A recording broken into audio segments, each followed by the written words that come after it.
ஊழல் ஒழிப்பு வந்து டாக்டர் பின்னால நிற்கிறாருன்னு கேட்டால் அது எனக்கு சொல்ல தெரியல. நான் டாக்டர் கேட்டு தான் சொல்லுவோம். அது கொம்புல கதைக்கிறது சாதாரண பாலியல்ன்றதுக்கு கதைக்கிறதும் ஒரு பாலியல் துஷ்பிரயோகத்தை ஏற்படுத்துற ஒரு விடயம் தான் அது. பார்லிமெண்ட்ல வந்து டாக்டர் வந்து எந்த ஒரு கருத்தை முன்வைக்கும் போது ஆதாரம் இல்லாமல் கருத்தை அவர் முன்வைப்பதும் கிடையாது.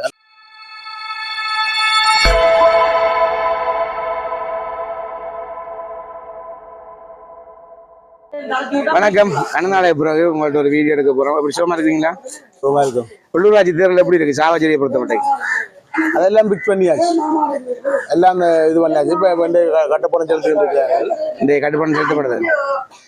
பிரச்சாரங்கள் ஆரம்பிக்கிறதா? பிரச்சாரம் வந்து தேர்தல் ஆணையம் வந்து தேதி அறிவிச்ச அப்புறம் பிரச்சாரம் பண்ணலாம். ஓகே, அதுவரை நாங்கள் வெயிட் பண்ண தான் போனோம். கௌரவ பாராளுமன்ற உறுப்பினர் வைத்திய அதிகாரி அர்ஜுன் அவர்கள் சாவகச்சேரியில் பிரச்சாரம் பண்ணுவார் நேரடியா.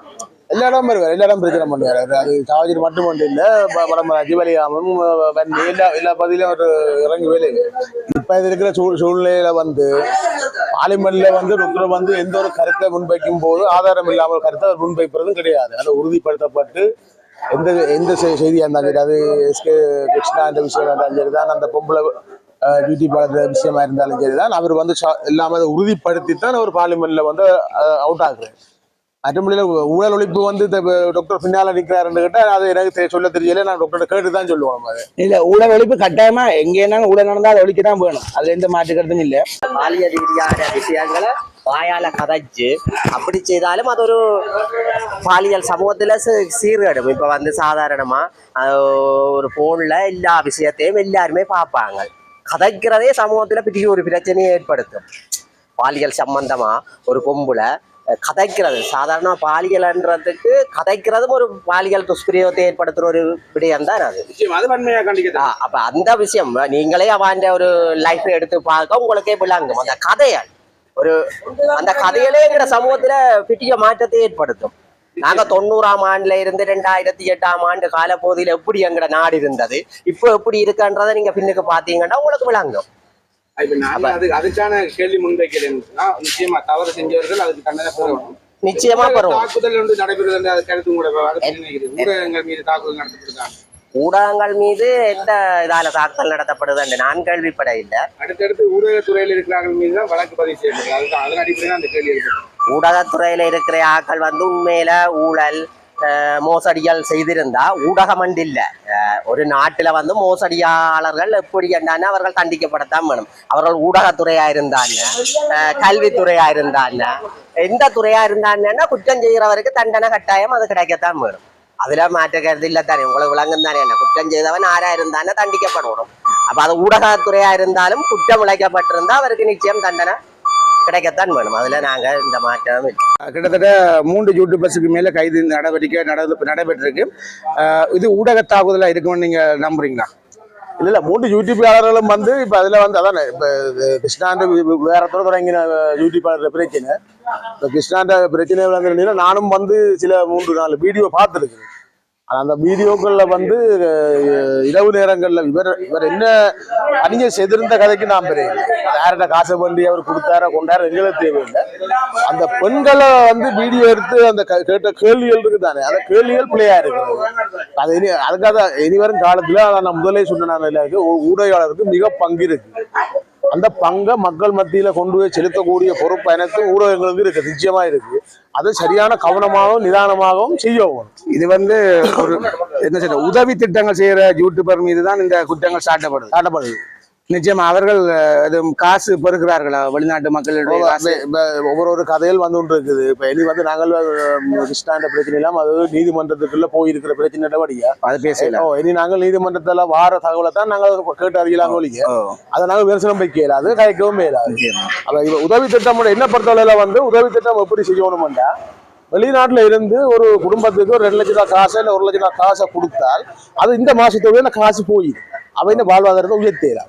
அவை வாழ்வாதாரத்தை உயர்த்தணும் என்று சொன்னா அவர்களுடைய குடும்பத்தின் நிலவரத்தை பார்த்து அவர்களுக்கு என்ன தொழில் வாய்ப்பை ஏற்படுத்தி கொடுத்தால் அவர்கள் பிழைத்துக் கொள்வார் என்றுதான் செய்யலாமே ஒழிய வெளிநாட்டுல இருந்து எவருமா இருந்தாலும் சரி இந்த காசு அனுப்பி கீழ்மட்டத்தில் இருக்கிற மக்களை வந்து வாழ்வாதாரத்தில் உயர்த்தி விடுறோம் என்று பொய்க்காது. அது நான் ஒரு நாள் வேண்டிய 2 லட்சம் ரூபாய் காசு இப்ப இருக்கிற பொருளாதார பிரச்சனைக்கு 1 லட்சம் 2 லட்சம் ரூபாய் காசு சின்ன காசு. அப்ப அதே பிறகு அந்த மாசத்துல அந்த காசு செலவாயி அந்த காசுல ஒரு ஒரு ஒரு 5 குடும்பம் 4 குடும்பம் செய்யறதா இருந்தாலும் அவர்கள் தொழில் வாய்ப்பு. சிலருக்கு ஒரு கடை போட்டு கொடுத்தால் அந்த கடையை வச்சு பயிற்சி கொள்வார்கள். சில பேருக்கு ஏதாவது ஒரு மெக்கானிக் தொழில் ஏதாவது ஒரு தொழில் தெரிஞ்சு அதுக்கான ஊக்குவித்தை கொடுத்து விட்டா அவர்கள் பிறகு அந்த தொழிலை வச்சு கஞ்சியோ சோறோ கூட குடிச்சுட்டு இருக்காங்க. ஆனா அந்த காசு கொடுக்குற பிரச்சனை உண்மையிலே அது ஒரு அந்த பிள்ளை அந்த பிள்ளைக்கு அங்கேயும் ஒழுங்கா காசு வச்சிருந்தா இவர்கள் அடிக்கிறார்களா என்று பிரச்சனை எல்லாம் வரது காரணமாக இது வெளிநாட்டில் இருக்கிற ஒரு சில பேர் செய்யற தவறு. ஒரு சில பேர் செய்யற தவறால தான் இன்றைக்கு இந்த கிருஷ்ணாவும் இதுக்குள்ள பாதிக்கப்பட்டு போய் கிடக்கு. மற்றது என்னன்னா இது ஒரு கமிட்டியா ஆரம்பிச்சு ஒரு நிதியை ஒரு கொண்டோலாக கொண்டு வந்து மக்களுக்கு பாதிக்கப்பட்ட மக்களுக்கு கொடுக்குற மாதிரி கௌரவ பாராளுமன்ற உறுப்பினர் வைத்திய அதிகாரி அர்ஜுனவர்கள் திட்டம் வைத்திருக்காங்க. அதுக்கு தானே நாங்கள் எங்களோட கட்சியை பலப்படுத்த சொல்லி கேட்கிறோம். இப்ப இந்த மக்களுடைய வாழ்வாதாரம் கல்வி சுகாதாரம் அபிவிருத்தியை செய்யறதுக்கு நாங்கள் முதல் எங்களோட மக்கள் ஆணையை பெற்று நாங்கள் ஒரு பலமாகி எங்களுக்கு ஒரு நிதி கட்டமைப்பை நாங்கள் உருவாக்கி ஒரு நிதி கட்டமைப்பு உருவாக்கிக்குள்ள அந்த நிதி ஒரு 10 பேர் கொண்ட ஒரு கட்டமைப்பு தான் செயல்படுது.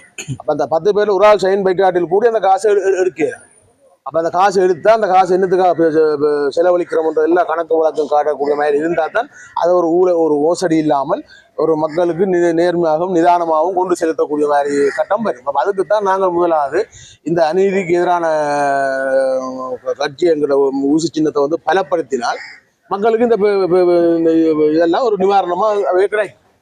சரி, இது ஒரு கேள்வியாக வச்சுக்கோங்க. என்னென்னு சொன்னால் 2 பெண் யூடியூபர் அதாவது ஊடகவியலாளர்கள் மீது பாலியல் என்ன சொல்றது தாக்குதல்னு சொல்றதை விட விமர்சனம் வைக்கப்பட்டது. அது சம்பந்தமா உங்களுடைய கருத்து என்ன? அதான் நான் சொன்னேன் உங்களுக்கு திரும்பவும் நான் ஆணித்தரமா சொல்றது எங்களுடைய மருத்துவர் அர்ஜுனா எந்த ஒரு தகவலையும் ஆராயாமல் உறுதிப்படுத்தப்படாமல் அந்த பார்லிமெண்ட்ல ஒரு நாளும் சொல்ல போறதும் இல்லை அல்லது பழிவாங்க போறதும் இல்லை.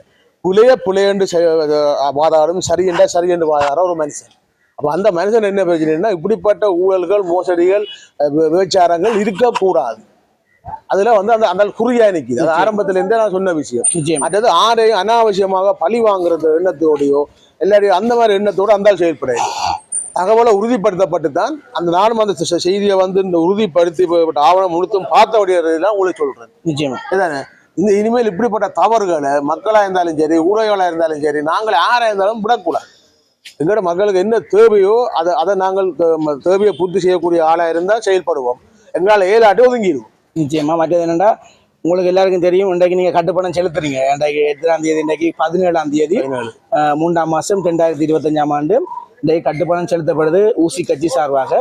எப்படி என்ன மக்கள்கிட்ட ஒரு கோரிக்கை வைக்கிறீங்க? நீங்க மக்களுக்கு என்ன செய்வீங்க? உங்க சாவச்சேரி நகர சபை எடுத்துக்கொண்டா மக்களுக்கு குறிப்பா உங்களோட கட்சி சார்பாக என்ன ஒரு அபிவிருத்தி திட்டத்தை முன்வைப்பீங்க? அது ஏன் அவசரப்படுறீங்க? இப்போ உங்களுக்கு எங்களோட விஞ்ஞான ஜாப்பு இருந்தா இல்லை இது மூலம் நீங்க சொல்லுங்க. இப்போ உங்களோட ஓட்டு கேட்டு போக போறீங்க.